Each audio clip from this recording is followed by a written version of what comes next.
السلام علیکم۔ 18ویں قسط پیش خدمت ہے۔ ہم نے اپنے کریئر کا آغاز وکالت سے کیا۔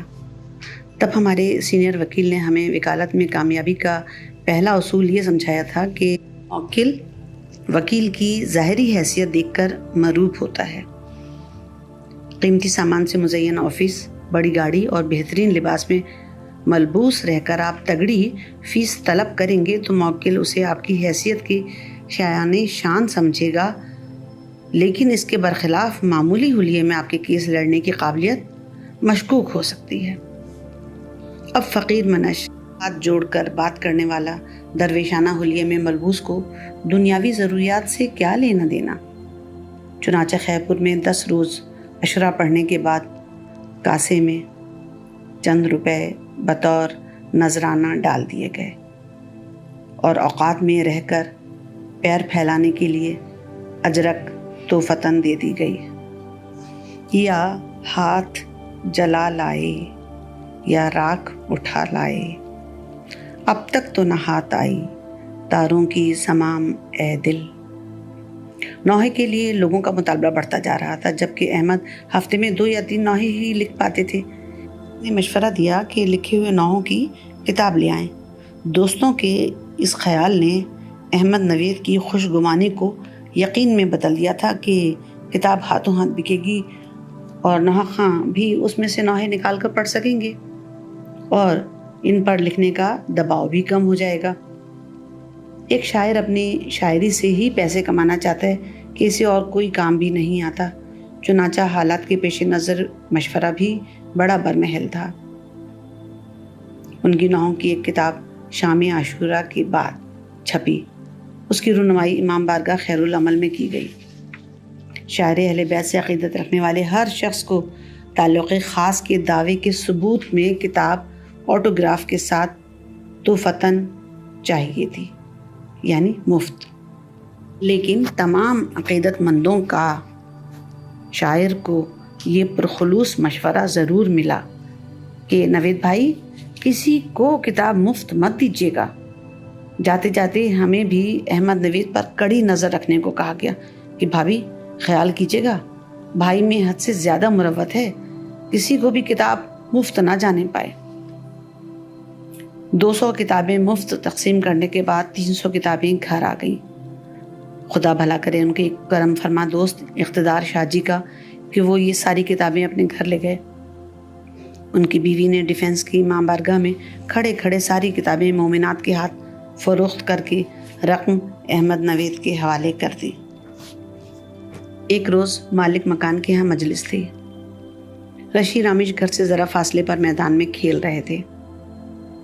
رامش ہمارے پاس بدحواس بھاگتا ہوا آیا اور کہنے لگا، امی رشی گم ہو گیا۔